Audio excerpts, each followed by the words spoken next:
우린 신앙생활 하면서 어떤 기대를 하시나요? 모든 것이 평안하고 은혜스럽게 하기를 원합니다. 교회가 평안하고 아무런 문제가 없기를 바라죠. 모일 때 항상 뜨겁게 예배를 드리길 원하고 또 만날 때마다 항상 은혜스러운 성도 간의 교제와 사귐을 갖기를 원합니다. 또 주님의 사랑으로 이웃을 섬기고 봉사하기를 간절히 원합니다. 우린 이런 교회에서 신앙생활을 하기를 원합니다. 그러나 교회는 어려운 일을 만나기도 합니다. 교회 안에서 분쟁과 갈등을 겪기도 하고요. 또 성도들 가운데 오해하고 갈등하고 싸우기도 합니다. 부부처럼 서로 싸우기도 합니다. 교회와 성도들에서 실망할 때도 있고요. 또 교회를 섬기는 교육자들, 특별히 담임 목사님 바라보면서 서운한 마음을 가질 때도 있습니다. 이런 일이 일어나지 않으면 참 좋겠는데 우리가 사람인지라, 우리가 연약한지라 부족한지라 이런 일을 겪을 수 있습니다. 그때 우리는 주 안에서 서로 기도하면서 지혜롭게 잘 해결해 가야 됩니다. 이것이 교회의 아름다운 모습인 줄 믿습니다. 교회는 또한 지역사회와 갈등을 겪기도 합니다. 사실 교회는 세상과 많이 다릅니다. 무슨 일을 하든지 은혜스럽게 하려고 하고요. 또 주의 말씀대로 순종하고 실천하려고 합니다. 억울한 일을 만나도 참고 인내하려고 하고 또 다투거나 싸우려고 하지 않습니다. 이것이 세상에서 살아가는 교회의 모습이 아닌가 생각이 듭니다. 아마 다들 공감하실 겁니다. 그렇지만 교회가 선한 마음을 가지고 있지만 세상과 갈등과 분쟁을 겪기도 합니다. 왜냐하면 교회와 세상이 생각하는 바가 서로 다르기 때문인 것 같아요. 또 무엇이 중요한지 서로 이해하는 바가 다르기 때문에 서로 의견이 충돌할 때도 있습니다. 함께 화해하고 대화해서 이것을 잘 중재하면 좋을 터인데 그렇지 못하고 결국은 화해에 이르지 못할 때도 있습니다. 그때 우리는 어떻게 해야 될까요? 참고 인내할 수 있습니다. 억울한 일을 감수하고 침묵할 수 있습니다. 성경에 나오는 이삭과 같이 억울한 일을 당하였지만은 아무 말하지 아니하고 불이익 그대로 받아들일 수 있습니다. 그러나 세상에서 벌어지는 많은 일들 가운데서 특별히 불의한 일들, 불공정한 일에 대해서 이를 제기하고 싸울 수도 있습니다. 교회가 희생을 감수하면서도 침묵하지 아니하고 또 불의와 맞서 싸울 수도 있습니다. 여러분 동의하시나요? 제2차 세계대전 당시에 독일의 젊은 신학자 보네포가 있습니다. 보네포는 히틀러의 전체주의에 맞서 저항하였습니다. 그런 히틀러를 좀 무서운 표현을 하였습니다. 미친 버스 운전사에 비유하였고요. 세상을 버스에 비유하였습니다. 만일 버스 운전사가 정신이 온전하지 못한 운전사가 타고 있는 버스에 탄 사람들이 심각한 생명 위기에 처했다고 한다면 어떻게 해야 될까요? 한 사람의 운전사 때문에 그 버스에 타고 있는 사람들이 어려운 위치에 처하게 됐다면 어떻게 해야 될까요? 보네포는 그 운전사를 끌어내려야 된다. 그래야지 그 버스에 타고 있는 사람들이 안전할 수 있기에 그 버스 운전사를 끌어내야 된다고 얘기를 하였습니다. 그래서 보네포는 목사입니다. 신학자입니다. 그렇지만 그는 히틀러를 암살하려고 하였습니다. 이란 뜻을 가지고 있었기 때문에 결국 히틀러의 친위 부대에 붙잡혀서 결국 형장의 이슬로 사라졌습니다. 만일 보네포가 히틀러를 암살하지 아니하고 침묵을 지켰다고 한다면 그는 세상에서 성공적인 삶을 살 수 있었을 것입니다. 보네포의 신학을 평가할 때 많은 신학자들이 그는 독일이 나온 천재적인 신학자라고 말하고 있습니다. 20대 초반에 쓴 그의 학위 논문이 세상의 주목과 찬사를 한 몸에 받았습니다. 20대에 이러한 논문을 썼다고 한다면 앞으로 그의 신학이 얼마나 크게 성장할 것이다. 대신학자가 될 것이다. 그의 나라가 60대가 되고 70대가 되면 그는 굉장한 신학적인 업적을 이룰 것이라고 그를 주목하였습니다. 당시 미국의 유명한 신학교 뉴욕의 유니온 신학교가 그를 교수로 초빙하였습니다. 만일 그가 히틀러가 벌이고 있는 2차 대전 전쟁터 유럽을 떠나서 미국에서 교수 생활을 했다고 한다면 그는 아무런 문제 없이 성공적인 신학자의 삶을 살아갈 수 있었을 것입니다. 그러나 그는 이러한 보장된 길을 포기하고 세상의 불의에 저항하는 신학자의 길을 선택하였습니다. 그 당시 히틀러의 그 독주에 대해서 침묵하고 있는 독일 교회와 독일의 신학자들을 향하여 저항하고 실천하는 신앙인의 모습을 보여주었습니다. 여러분, 우리는 세상에서 조용하게 침묵할 수도 있습니다. 그러나 세상의 불의에 저항하고 하나님의 말씀을 전하는 교회의 길을 걸어갈 수도 있습니다. 예수님께서 매우 의미심장한 말씀을 전하였습니다. 만일 이 사람들이 침묵하면 돌들이 소리 지르리라.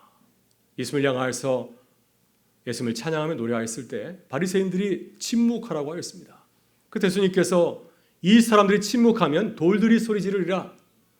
너희가 마땅히 말해야 될 때 말하지 아니하면 하나님께서 다른 통로를 통하여서 주의 일을 이루어 가신다고 하는 말씀입니다. 따라서 우리는 세상의 불의에 대해서 침묵하지 아니하고 때로는 교회의 분명한 입장과 뜻을 또 밝혀야 할 때가 있는 줄 믿습니다. 우린 지난 한 주 참 힘든 한 주를 보냈습니다. 한 주간 구청을 찾아가서 항의 방문을 하였습니다. 지난 금요일에는 25명이 넘는 우리 교우들이 찾아가서 2시간 동안 시위를 하기도 하였습니다. 교회가 시위를 결정한 건 참 어려운 일이었습니다. 그러나 당회가 이 시위를 결정하게 된 것은 이 지역의 재개발 과정에서 심각한 문제를 발견하였기 때문이죠. 이것은 우리 교회의 문제뿐만 아니라 이 지역사회의 안전과 생명을 해치는 중대한 문제였습니다. 교회 주변의 고통제로를 다 폐쇄했을 때 벌어질 일을 바라볼 때 우리는 그 심각성을 인정하고 그 심각성을 고청에 알리고 이것을 시정할 것을 요구한 것입니다. 이런 만일 우리가 침묵한다면 구청과 조합은 교회를 무시하고 계속해서 진행할 겁니다. 참 안타까운 일입니다. 계속해서 교회의 뜻을 무시하고 주민공감을 강행하려고 하는 이 구청과 조합의 모습을 바라볼 때 참 안타깝습니다. 교회의 마음을 이해하고 함께 논의한다면 이 문제를 대화를 통해서 충분히 이루어갈 수 있는데 끝까지 대화에 참여하지 아니하고 힘으로 밀어붙이는 그 모습이 참 안타까워서 우리가 어쩔 수 없이 구청에 가서 교회의 뜻을 알리게 된 것입니다. 여러분, 교회는 어떤 곳인가요? 주일에 모여서 예배만 드리는 곳인가요? 이것이 교회의 바른 모습일까요? 여러분, 교회는 공적 기관입니다. 우리는 이 지역을 위해서 복음을 전하고 기도하는 하나님의 교회입니다. 이 지역을 하나님께서 우리에게 맡기신 줄 믿습니다. 그래서 우리에게 주신 이 사명을 잘 감당해야 돼야 됩니다. 이 문제를 바르게 해결할 때까지 함께 기도하고 참여하기를 바라고요. 우리 함께 관심을 가지고 기도하고 참여하게 될 때 불공정한 일들이 바르게 시정되리라 믿습니다. 이번 주 구청은 주민공람을 준비하고 있습니다. 어떻게든 교회를 배제하고 이것을 강행하려고 아주 애를 쓰고 있습니다. 우리가 함께 기도하고 참여해 주실 수 있기를 바랍니다. 내일도 구청 앞에서 11시에 모여서 함께 항의 방문을 하려고 하고 있고요. 아마 내일뿐만 아니라 이번 한 주가 우리에게는 참 중요한 고비가 될 것 같습니다. 우리가 끝까지 기도하며 참여하게 될 때 또 하나님께서 우리를 도우시리라 믿습니다. 내일은 또한 구청장과의 면담이 있습니다. 우리 교회 간절한 마음과 소원을 구청장과 또 관계자들에게 보여줄 수 있기를 바라고요. 함께 우리가 힘을 모아서 나가게 될 때 하나님께서 우리를 통하여서 또 주님의 선한 뜻을 이루어가리라 믿고 확신합니다. 이렇게 우리는 어려운 상황 가운데 놓여 있습니다. 이 시간 우리에게 주시는 주님의 말씀은 히브리서 12장 1절부터 3절의 말씀입니다. 오직 예수만 바라보십시오 라는 제목으로 말씀을 나눌 때 하나님께서 우리의 어려운 마음들, 상한 마음을 위로해 주시고 또 새로운 힘을 더해주시길 간절히 바랍니다. 히브리서는 세상에서 고난 가운데 믿음의 길을 걸어가는 그리스도인들을 격려하는 위로의 편지입니다. 우리는 세상을 살아갈 때 이런 마음을 가질 때가 있지 않습니까? 나 혼자 살아가는 것 같다. 나 홀로 믿음 생활하는 것처럼 생각할 때가 있습니다. 특히 어려움을 당할 때 나만 어려움을 당하는 것은 아닌가 하는 그런 마음을 갖지 않습니까? 지난 한 주 교회가 참 어려울 때 다른 교회는 참 평안해 보였습니다. 우리 교회만 참 어려운 길을 걸어가고 있구나 하는 마음이 들어서 마음이 좀 힘들었습니다. 그러나 모든 그리스도인들이 각자의 삶의 자리에서 자신에게 주어진 믿음의 길을 걸어가고 있습니다. 구약성서 열왕기 하를 보게 되면, 열왕기 상을 보게 되면 엘리야는 갈멜산에서 850명의 이방 선지자들과 영적인 대결을 벌이지 않습니까? 혼자서 850명을 대결하여서 싸움을 벌여서 물론 크게 승리하였습니다. 그러나 엘리야는 갈멜산에서 자신의 모든 힘을 다 기울인 결과 그만 모든 힘을 소진하게 되었고 영적인 침체를 경험하게 되었습니다. 그때 불평이 터져나왔습니다. 나만 홀로 싸우는구나.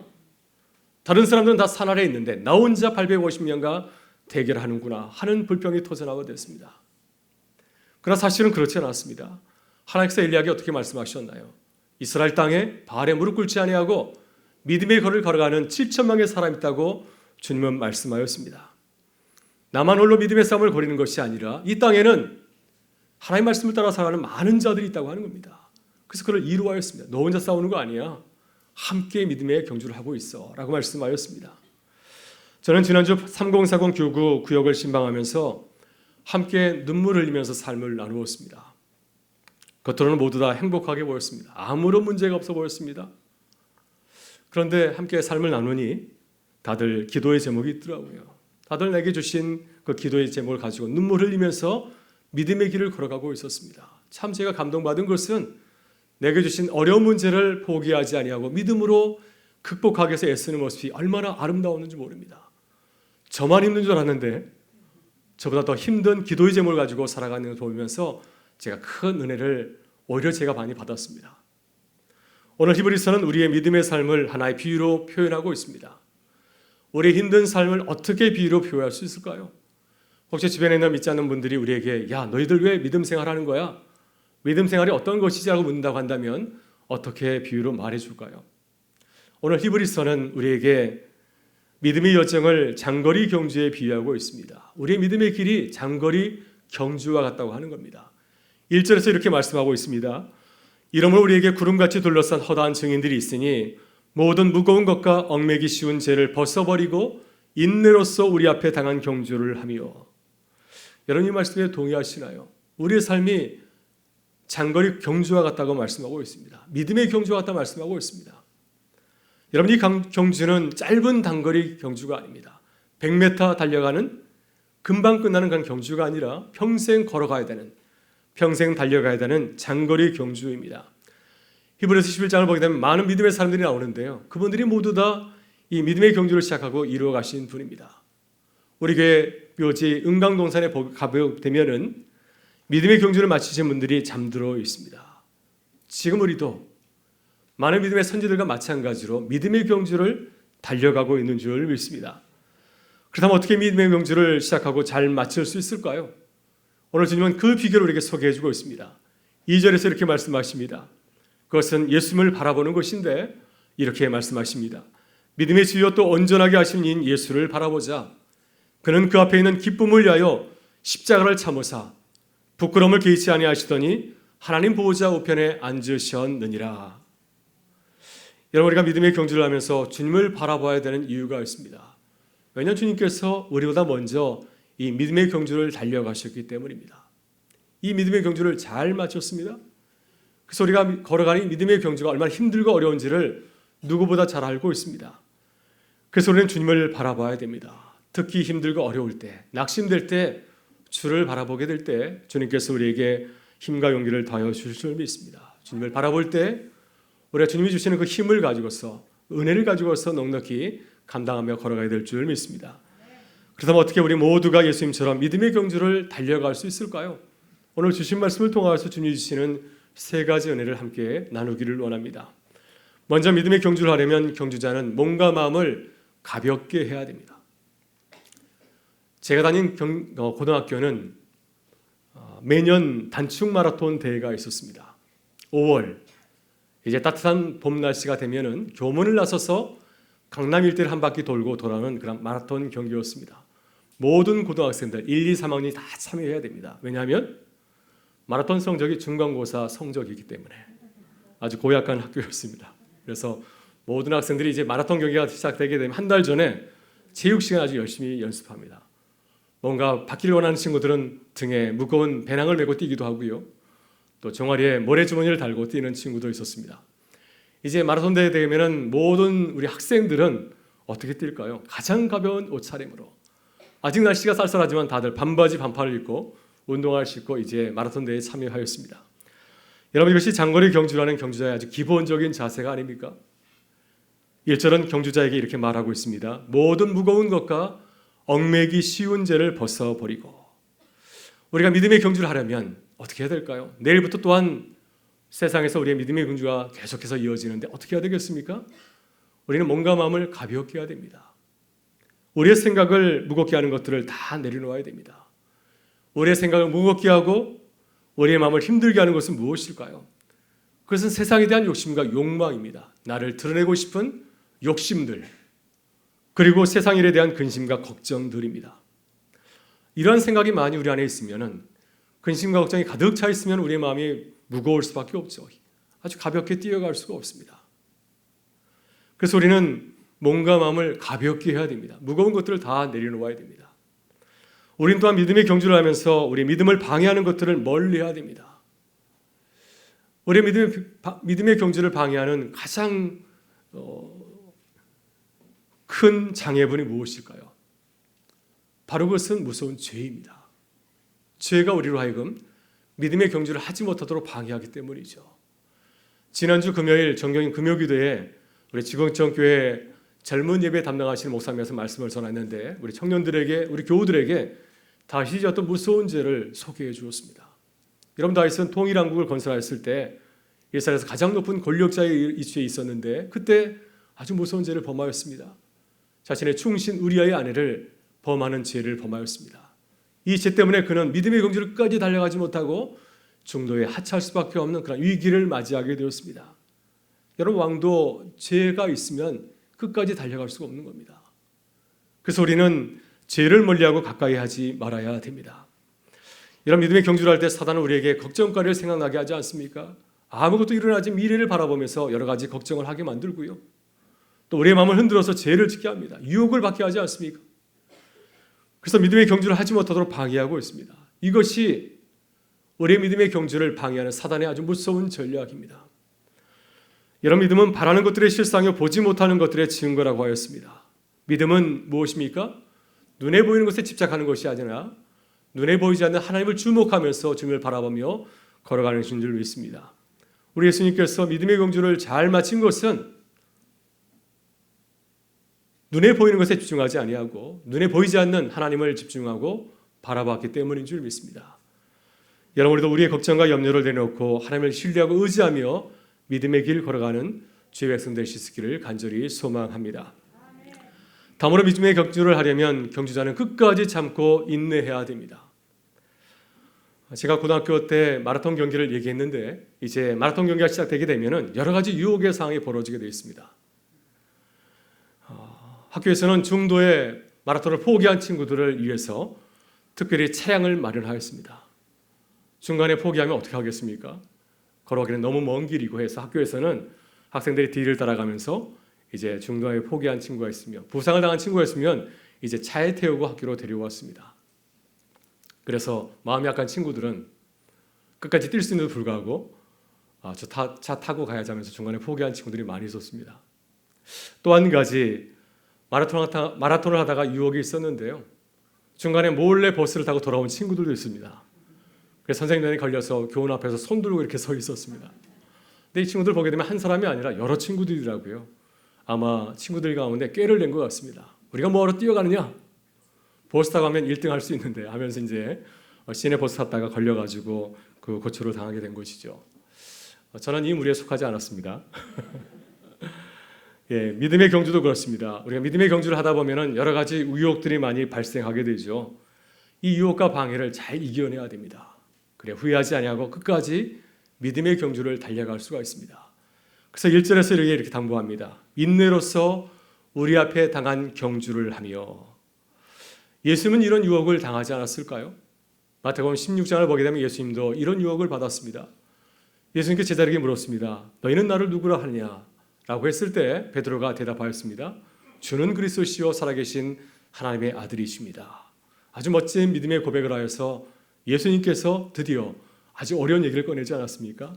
십자가의 고난과 죽음에 대한 말씀을 꺼냈습니다. 그때 베드로가 아멘한 것이 아니라 예수를 향하여서 항의하듯이 대들며 말하였습니다.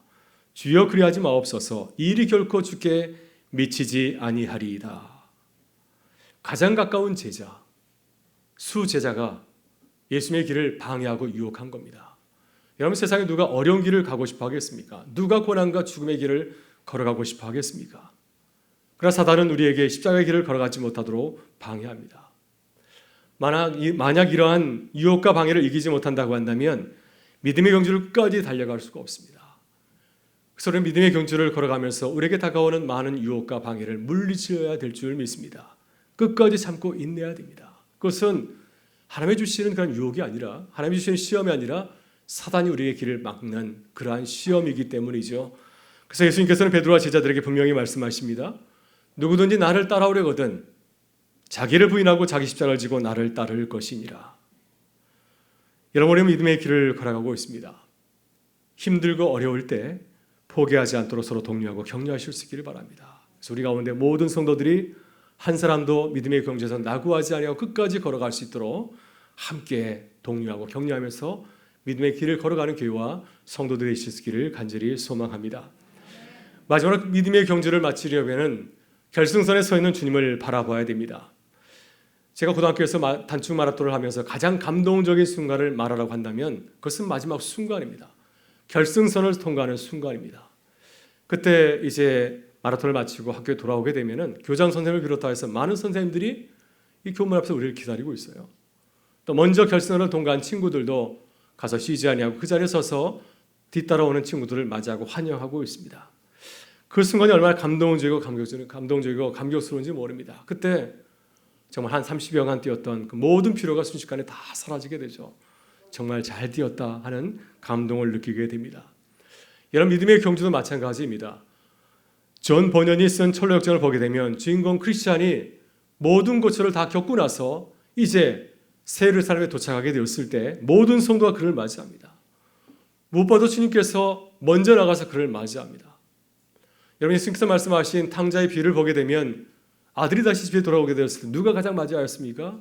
아버지가 맨발로 뛰어나가서 돌아오는 아들을 맞이하지 않습니까? 이와 같이 우리가 새 예루살렘에 돌아가게 될 때, 믿음의 경주를 마치고 주 앞에 나서게 될 때 주님께서 가장 먼저 우리를 맞이하신다고 하는 겁니다. 이것은 믿음의 경주를 마친 자만이 누릴 수 있는 놀라운 은혜요, 또한 축복인 줄 믿습니다. 여러분, 탕자에 비해서 가장 감동적인 순간이 언제일까요? 저는 가장 감동적인 순간을 말하라고 한다면 바로 그것은 탕자가 아버지를 바라보고 기억하는 순간입니다. 그는 실패의 삶을 걸었습니다. 믿음의 경주를 멋지게 살아간 것이 아니라 도중에 실패하고 넘어지게 되었습니다. 아버지의 유산을 가지고서 나가서 세상을 살았지만 모든 것을 다 탕진하고 거린 같은 신세로 초라하게 추락하지 않았습니까? 그때 그가 잘한 것이 하나 있습니다. 바로 그 순간에 아버지를 기억하였습니다. 집에서 나를 기억하는 그 아버지를 기억하였기 때문에 그는 다시 일어나서 믿음의 경주를 달려갈 수 있었던 것입니다. 여러분, 믿음의 경주에서 우리가 기억해야 할 것은 바로 탕자처럼 도란 아들처럼 아버지를 기억하는 것, 주님을 바라보는 것입니다. 우리 모두 열심히 믿음의 경주를 하고 있지 않습니까? 정말 열심히 살아가고 있습니다. 한국인들 얼마나 열심히 살고 있습니까? 우리는 가정에서도 믿음의 가정을 세우기 위해서 열심히 노력하고 있습니다. 오늘이 가정예배 주일인데 오늘 우리는 가정에서 자녀들과 함께 온 가족이 함께 둘러서 가정예배를 드리지 않았습니까? 또 우리 믿음의 사람으로서 우리 일터에서 정말 신실하게 일하려고 얼마나 노력하고 있습니까?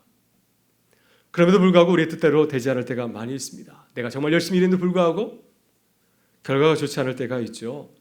그때 얼마나 실망과 좌절이 됩니까? 모든 것을 포기하고 싶은 그러한 마음의 상태가 될 때가 얼마나 많이 있습니까? 그러나 그때 우리는 깨달아야 됩니다. 우리 힘으로는 안 되는구나. 하나님의 도우심이 필요해. 하나님이 함께 하시지 이 모든 것을 감당할 수 있어. 내 힘으로 감당하는 것이 아니라 주님께서 내게 힘을 주셔야 이 모든 것을 감당할 수 있어. 이런 마음을 깨닫는 것입니다. 그래서 우리는 주님을 바라봐야 되죠. 무엇보다도 힘들고 어려울 때 주님을 간절히 구하며 기도해야 됩니다. 그래야 우리가 실망하거나 좌절하지 아니하고 끝까지 믿음의 경주를 걸어갈 수 있기 때문입니다. 그래서 오늘 2절 말씀 우리에게 이렇게 당부하고 있습니다. 믿음의 주여 또 온전하게 하시는 이인 예수를 바라보자.